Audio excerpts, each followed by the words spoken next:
Hi സുഹൃത്തുക്കളെ, EyePlus training സൊല്യൂഷൻസിൻ്റെ ഒരു വീഡിയോയിലേക്ക് ഏവർക്കും സ്വാഗതം. ഇന്ന് നമ്മൾ ചർച്ച ചെയ്യുന്നത് LP-UP അസിസ്റ്റന്റ് പരീക്ഷ വളരെ വേഗത്തിൽ അടുത്തുകൊണ്ടിരിക്കുന്നു. ഏതാനും നാളുകൾ കഴിയുമ്പോൾ, ഏതാനും മാസങ്ങൾ കഴിയുമ്പോൾ പരീക്ഷ ആകുകയാണ്. ഇപ്പോൾ ആപ്ലിക്കേഷനുകളെല്ലാം വിളിച്ചിട്ടുണ്ട്. നല്ല സുവർണാവസരമാണ്. അപ്പോൾ ഈ അവസരത്തിൽ നിങ്ങൾക്കും ഒരു അധ്യാപകനാകുവാനായിട്ടുള്ള ഒരു ശ്രമം നടത്തണ്ടേ? LP-UP അസിസ്റ്റന്റ് പരീക്ഷയ്ക്കുള്ള ചില മാതൃകാ ചോദ്യങ്ങൾ നോക്കാം. വിദ്യാഭ്യാസ മനഃശാസ്ത്രത്തിലെ ഏതാനും ചോദ്യങ്ങൾ നമുക്ക് നോക്കാം. ഒന്നാമത്തെ ഒരു ചോദ്യം: അധ്യാപക പരിശീലനത്തിന് ഡയറ്റ് സ്ഥാപിക്കണമെന്ന് നിർദ്ദേശിച്ചത് ഏത് കമ്മീഷനാണ്? അധ്യാപക പരിശീലനത്തിന് വേണ്ടി ഡയറ്റ് എന്ന് പറയുമ്പോൾ നമുക്കറിയാം, ജില്ലാ വിദ്യാഭ്യാസ എഡ്യൂക്കേഷൻ ആൻഡ് ട്രെയിനിങ് അല്ലേ? അപ്പോൾ district institute of education and training എന്നറിയപ്പെടുന്ന ആ ഒരു ഡയറ്റ് എന്നറിയപ്പെടുന്ന ഈ ഒരു സ്ഥാപനം വേണമെന്ന് നിർദ്ദേശിച്ചത് ആരാണ്? കോത്താരി കമ്മീഷൻ റിപ്പോർട്ടാണോ, ഹണ്ടർ കമ്മീഷൻ റിപ്പോർട്ടാണോ, ദേശീയ പാഠ്യപദ്ധതി ചട്ടക്കൂട് 1999 ആണോ, 1986 ദേശീയ വിദ്യാഭ്യാസ നയമാണോ എന്നുള്ളതാണ് ഒരു ചോദ്യം. അതിൻ്റെ ഉത്തരം ഇതാണ്, ഓപ്ഷൻ ഡി ആണ്. 1986 ദേശീയ വിദ്യാഭ്യാസ നയത്തിലാണ് പറയുന്നത് രാജ്യത്തെ എല്ലാ ജില്ലകളിലും ഇതേപോലെ തന്നെ വിദ്യാഭ്യാസ ഒരു ഇൻസ്റ്റിറ്റ്യൂട്ട് ആവശ്യമാണ്. District institute of education and training എന്നറിയപ്പെടുന്ന ഒരു സ്ഥാപനം ആവശ്യമാണെന്നും അവിടെയാണ് അധ്യാപകർക്ക് വേണ്ട പരിശീലനം നടത്തേണ്ടത് എന്ന് നമ്മുടെ 1986 ദേശീയ വിദ്യാഭ്യാസ നയത്തിൽ പറഞ്ഞതിൻ്റെ അടിസ്ഥാനത്തിലാണ് രാജ്യത്തെ ജില്ലകളിൽ ഡയറ്റ് സ്ഥാപിതമായിട്ടുള്ളത്. അപ്പോൾ അത് ഓർത്തിരിക്കേണ്ട ഒരു ചോദ്യമാണ്. മറ്റൊരു ചോദ്യം ഇതാണ്: വിദ്യാർത്ഥികളുടെ കോട്ടങ്ങൾ അപ്പപ്പോൾ പരിഹരിക്കുന്നതിനും നേട്ടങ്ങൾ വിലയിരുത്തുന്നതിനും വേണ്ടി നടത്തുന്ന ഒരു മൂല്യനിർണ്ണയമുണ്ട്. പലതരത്തിലുള്ള മൂല്യനിർണ്ണയങ്ങളെ കുറിച്ച് നമ്മൾ പഠിച്ചിട്ടുണ്ട് അല്ലേ? Assessment for learning, assessment as learning, അങ്ങനെയുള്ള അസസ്മെന്റിൽ ഏത് വിഭാഗത്തിലുള്ളതാണ് വിദ്യാർത്ഥികളുടെ കോട്ടങ്ങൾ അപ്പോൾ? അപ്പൊ അത് പഠനം നടക്കുന്നു, പഠനത്തോടൊപ്പം നടക്കുന്ന കാര്യമാണ് അസസ്മെന്റ്. അപ്പോൾ അങ്ങനെ നേട്ടങ്ങൾ വിലയിരുത്തും.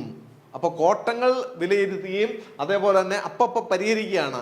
അവർക്കുണ്ടാകുന്ന പ്രശ്നങ്ങൾ ആ കോട്ടങ്ങൾ അപ്പപ്പോൾ പരിഹരിക്കുകയും പിന്നെ നേട്ടങ്ങൾ വിലയിരുത്തുന്നതിനും വേണ്ടി നടത്തുന്ന മൂല്യനിർണ്ണയം ഉദ്ദേശാധിഷ്ഠിത മൂല്യനിർണ്ണയമാണോ, പ്രവർത്തനാധിഷ്ഠിത മൂല്യനിർണ്ണയമാണോ, ആത്യന്തിക മൂല്യനിർണ്ണയമാണോ, സംരചന മൂല്യനിർണ്ണയം? അപ്പപ്പോൾ നടത്തുന്ന മൂല്യനിർണ്ണയം എന്ന് പറയുന്നതിനെയാണ് സംരചന മൂല്യനിർണ്ണയം. എന്തിനു വേണ്ടിയാണ്? അത് പഠനത്തിന് വേണ്ടിയുള്ള വിലയിരുത്തലാണ്, പഠനത്തിനായിട്ടുള്ള വിലയിരുത്തലാണ്. അപ്പോൾ പഠനം നടക്കുന്ന കൂട്ടത്തിൽ തന്നെ, ക്ലാസ് റൂം ട്രാൻസാക്ഷൻ നടക്കുമ്പോൾ തന്നെ നടക്കുന്ന ഒരു മൂല്യനിർണ്ണയത്തെയാണ് സംരചന മൂല്യനിർണ്ണയം എന്ന പേരിലാണ് അറിയപ്പെടുക. അടുത്തൊരു ചോദ്യത്തിൽ നമുക്ക് നോക്കാം: ശാസ്ത്രീയമായ രീതിയിലുള്ള ആധുനിക ബുദ്ധിമാപനത്തിന് തുടക്കം കുറിച്ചത് ആരാണ്? ഏത് വിദ്യാഭ്യാസ മനഃശാസ്ത്രജ്ഞനാണ് ശാസ്ത്രീയമായ രീതിയിലുള്ള ആധുനിക ബുദ്ധിമാപനം, മെഷർമെന്റ് ആണ് അല്ലെ, ബുദ്ധിമാപനത്തിന് തുടക്കം കുറിച്ചത്?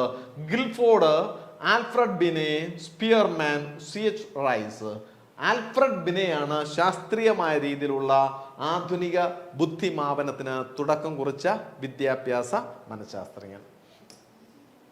അടുത്ത ഒരു ചോദ്യം: കുട്ടികളിൽ ഉണ്ടാകുന്ന ഭയം ഇല്ലാതാക്കുവാൻ ഏത് മാർഗമാണ് അഭിലഷണീയമായിട്ടുള്ളത്? കുട്ടികളിൽ ഭയം ഉണ്ടാകും, ആ ഭയം ഇല്ലാതാക്കാനായിട്ട് ഏത് മാർഗമാണ് ഏറ്റവും അനുയോജ്യമായിട്ടുള്ളത്? ഒന്ന്, പേടിക്കുന്ന കുട്ടികളെ പരിഹസിക്കുക, അവനെ കളിയാക്കുക. രണ്ട്, പേടി ഉണ്ടാക്കുന്ന വസ്തുക്കളുമായി സാവകാശത്തിൽ സമ്പർക്കത്തിൽ ഏർപ്പെടുവാൻ കുട്ടിക്ക് അവസരം നൽകുക. ഇത്തരം ഭയങ്ങളെ അവഗണിക്കുക. കുട്ടികളുടെ ഭയം, അതൊന്നും പ്രശ്നമൊന്നുമില്ല, എല്ലാവർക്കും ഉള്ളതാണ് എന്നൊക്കെ പറഞ്ഞ് അങ്ങ് അവഗണിക്കുക. നാലാമത്തത്, ധൈര്യവാനായിരിക്കേണ്ടതിൻ്റെ ആവശ്യകതയെ പറ്റി ഉപദേശിക്കുക, നല്ല ഉപദേശമൊക്കെ അങ്ങോട്ട് കൊടുക്കുക.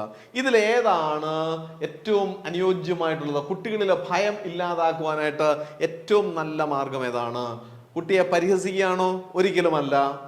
പേടിയുണ്ടാക്കുന്ന വസ്തുക്കളാണ്, ഏതെങ്കിലുമൊക്കെ സംഗതിയെ പേടി ഉണ്ടായിട്ടുണ്ട്, അത് ആ വസ്തുവുമായിട്ട് സാവകാശത്തിൽ പതുക്കെ ആ കുട്ടിക്ക് സമ്പർക്കത്തിൽ ഏർപ്പെടാനായിട്ട് അവസരം കൊടുത്താൽ പതുക്കെ ആ പേടിയിൽ നിന്ന് മാറും. ഉദാഹരണത്തിന് ഒരു പട്ടി, അപ്പൊ നമ്മുടെ വീട്ടിൽ വളർത്തുന്ന ഒരു പട്ടിയായിരിക്കും, പുറത്തുനിന്നൊരു വന്ന ഒരു കൊച്ചു കുഞ്ഞ് അല്ലെങ്കിൽ ഒരു 10-12 വയസ്സുള്ള ഒരു കുട്ടിയായിരിക്കും. ആ കുട്ടിക്ക് പട്ടിയെ പേടിയാ. നമുക്കറിയാം, നമുക്ക് ഉറപ്പുണ്ട് ഈ പട്ടി അങ്ങനെ കടിക്കത്തേ ഇല്ല, വലിയ സ്നേഹമുള്ളൊരു ലാബ്രഡോർ ഇനത്തിൽപ്പെട്ട പട്ടിയാണ്. അങ്ങനെയാണെങ്കിൽ എന്താ ചെയ്യേണ്ടത്? അപ്പോൾ ആ കുട്ടിയെ ചിലപ്പോൾ ഒരു 4 വയസ്സോ 5 വയസ്സുള്ള കുട്ടിയായിരിക്കാം. ആ കുട്ടിക്ക് പട്ടി നിലത്തിറങ്ങത്തില്ല. ആദ്യം നമ്മൾ എന്ത് ചെയ്യും? ഈ പട്ടി അങ്ങ് കൂട്ടിലോട്ട് കയറ്റിയിട്ട് ആ കുട്ടിയെ എടുത്തുകൊണ്ട് പതുക്കെ ഈ പട്ടിയുടെ അടുത്തേക്ക് ഇരുന്നു. കാരണം കൂട്ടിൽ ആദ്യം പറഞ്ഞു കൊടുക്കും നമ്മൾ കൂട്ടിലാണ്, ഇങ്ങോട്ട് വരത്തില്ല. അല്ലെങ്കിൽ കുട്ടിക്ക് മനസ്സിലാകും കൂട്ടിൽ അടച്ച പട്ടിയാണ്, കടിക്കത്തില്ല എന്നറിയാം. എന്നിട്ട് ആ കുട്ടിയെ പതുക്കെ കൂട്ടിനടുത്തേക്ക് കൊണ്ടുവന്നു, പട്ടിയുടെ അടുത്തേക്ക് കൊണ്ടുവന്നു. അപ്പോൾ പതുക്കെ അതിൻ്റെ കയ്യിലോ തലയിലോ ഒക്കെ നമ്മളൊന്ന് തലോടുന്നു. അപ്പോൾ പട്ടി ഒന്നും ചെയ്യുന്നില്ല എന്ന് മനസ്സിലാകുന്നു. ഓട്ടോമാറ്റിക്കായിട്ട് കുട്ടിയും അതേപോലെ ചെയ്യാൻ ശ്രമിക്കും. അപ്പോൾ എന്താണ്, ആ പട്ടിയുമായിട്ട് സമ്പർക്കത്തിൽ വരുമ്പോൾ തൊട്ടു തലോടി ഒരു ഷെയ്ക്ക് ഹാൻഡൊക്കെ വാങ്ങിക്കുമ്പോൾ കുട്ടിക്ക് ഭയങ്കര കോൺഫിഡൻസ് ആയി, ഈ പട്ടി ഇനി കടിക്കത്തില്ല എന്നുള്ളത്. യെസ്, അതാണ് മാർഗം. അപ്പൊ പേടി ഉണ്ടാക്കുന്ന വസ്തുക്കളുമായിട്ട് സാവകാശത്തിൽ സമ്പർക്കത്തിൽ ഏർപ്പെടാൻ അവസരം നൽകിയാൽ ഈ പേടി ഇല്ലാതാക്കുവാനായിട്ട് സാധിക്കും.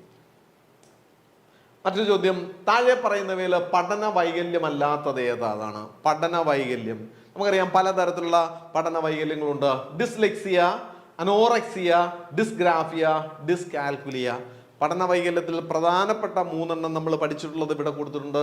ഡിസ്ലെക്സിയ എന്താണ് നമുക്കറിയാം. എന്താണ് ഡിസ്ലെക്സിയ, ഡിസ്ഗ്രാഫിയ, ഡിസ്കാൽക്കുലിയ? കാൽക്കുലിയ നമുക്കറിയാം, ഗണിതവുമായി ബന്ധപ്പെട്ടതാണ് അല്ലെ. ഡിസ്ലെക്സിയയും ഡിസ്ഗ്രാഫിയയും നമ്മൾ പഠിച്ചിട്ടുള്ളതാണ്. എഴുത്തും വായനയുമായി ബന്ധപ്പെട്ട പഠന വൈകല്യങ്ങളാണ് ഡിസ്ലെക്സിയ, ഡിസ്ഗ്രാഫിയ. ഗണിതവുമായി ബന്ധപ്പെട്ടാണ് ഡിസ്കാൽക്കുലിയ. അനോറക്സിയ എന്നറിയപ്പെടുന്നത് ഈ വിഭാഗത്തിൽ വരുന്നതല്ല. അപ്പൊ പഠന വൈകല്യത്തിൽ പെടാത്ത ഒരു കാര്യമാണ് അനോറക്സിയ. അപ്പൊ ഇവിടെ ഓപ്ഷൻ ഏതാണ്? ബി എന്ന് പറയുന്ന ഓപ്ഷൻ അനോറക്സിയ എന്നറിയപ്പെടുന്നതാണ്. അപ്പൊ ഇത് നമ്മുടെ വിദ്യാഭ്യാസ മനഃശാസ്ത്രവുമായി ബന്ധപ്പെട്ട LP UP അസിസ്റ്റന്റ് പരീക്ഷയ്ക്കൊക്കെ ചോദിച്ചിട്ടുള്ള ഒരു 5 ചോദ്യങ്ങളാണ് നമ്മൾ ഇവിടെ കൊടുത്തിരിക്കുന്നത്. ഇതേപോലെയുള്ള അനേകം ചോദ്യങ്ങൾ, മുൻകാല ചോദ്യ പേപ്പറുകളും ഒക്കെയാണ് നമ്മൾ I+ ട്രെയിനിങ് സൊല്യൂഷൻസ് ഒരുക്കിയിരിക്കുന്ന ആ ഒരു എഡ്യൂക്കേഷണൽ പ്ലാറ്റ്ഫോമിനകത്ത് ഉള്ളത്. അപ്പോൾ നമ്മൾ തീർച്ചയായിട്ട് നമ്മൾ അതിൻ്റെ സിലബസ് അനുസരിച്ചുള്ള പരിശീലനമാണ് I+ ട്രെയിനിങ് സൊല്യൂഷൻസിൽ ഒരുക്കിയിരിക്കുന്നത്. ആ സിലബസ് അനുസരിച്ച് നമുക്ക് പഠിക്കുകയും മുൻകാല ചോദ്യ പേപ്പറുകൾ, ഡൗട്ട് ക്ലിയറിംഗ് ക്ലാസ്സുകൾ, അതേപോലെ തന്നെ ടെസ്റ്റ് പേപ്പറുകൾ ഇവയൊക്കെ ഉൾപ്പെടുത്തിയ ഒരു സ്കീമാണ് I+ ട്രെയിനിങ് സൊല്യൂഷൻസ് ഒരുക്കിയിരിക്കുന്നത്. തീർച്ചയായിട്ടും ഈ അവസരം നിങ്ങൾ ഫലപ്രദമായിട്ട് വിനിയോഗിച്ചു കഴിഞ്ഞാൽ വളരെ അഫോർഡബിൾ ആയിട്ടുള്ള ഫീസോടുകൂടിയാണ് ഈ പറയുന്ന ഈ കോഴ്സ് അനൗൺസ് ചെയ്തിരിക്കുന്നത്. പരീക്ഷ ഏതാനും മാസങ്ങൾക്കുള്ളിൽ പരീക്ഷയുണ്ടാകും. അപ്പോൾ അതിനുള്ള തയ്യാറെടുപ്പിൻ്റെ ഭാഗമായിട്ട് നിങ്ങൾക്ക് ഈ കോഴ്സിലേക്ക് അഡ്മിഷന് എടുത്തു കഴിഞ്ഞാൽ നിങ്ങൾക്ക് പ്രയോജനകരമായിരിക്കുമെന്ന് ഈ അവസരത്തിൽ ഓർപ്പിക്കുന്നു. നന്ദി, നമസ്കാരം.